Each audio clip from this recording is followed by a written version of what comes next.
reminding everyone of 2021 World Rapid Championship as well as 2023. Yep. Every match has felt like a payback for Well, it's 2025 now, so we always skips a year, so maybe this is the time. Well, if he has to get it done, it has to be this game, right? Good news for Nodirbek, he starts with the white pieces, so he might be able to control the narrative of the amount of complications he could get on while we get the kings. And will Nodirbek try to play something aggressive with a central pawn break, or will we see a more cautious approach with the Spanish? Yeah, instead it's the Scotch opening, the Scotch game. We see a trade of knights here. Nodirbek advances with his pawn in the center. This is known to be very, very ambitious with white. You've ruined the black pawn structure. Neither side can castle easily.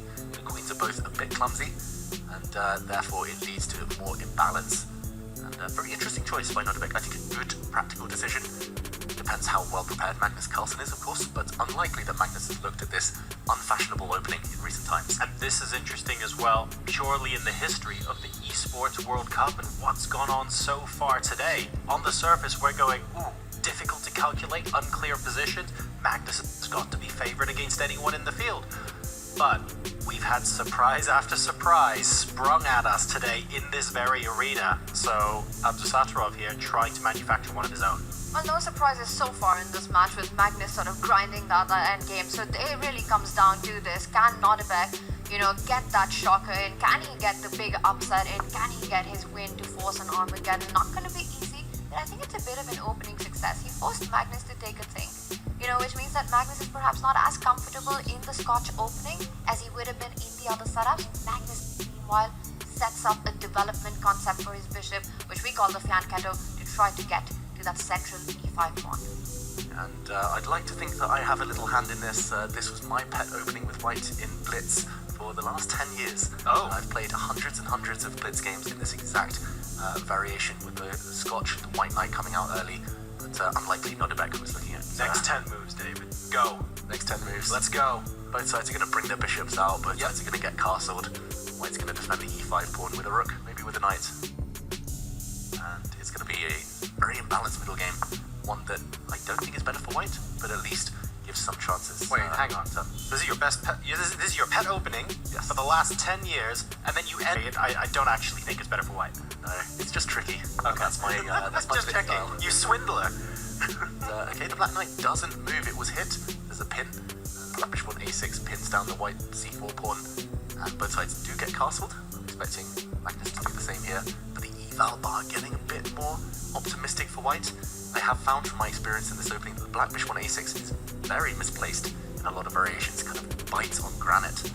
So some hope for Nodirbek. Okay, so are we thinking like if white can, cement a pawn on b3, get a rook to the d or e file, just move the queen out of the way? You're asking black the question, thanks for developing your bishop to a6. What are you doing there?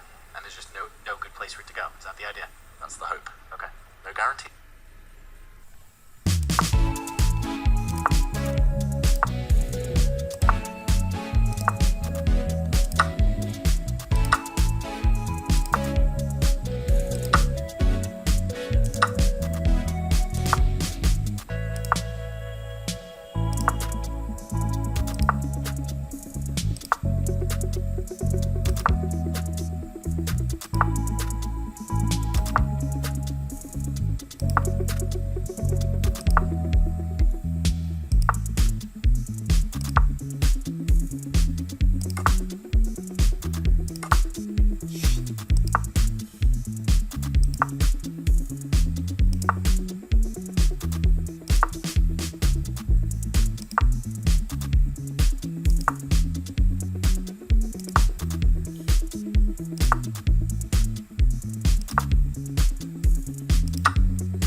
to. I don't have an answer to that question.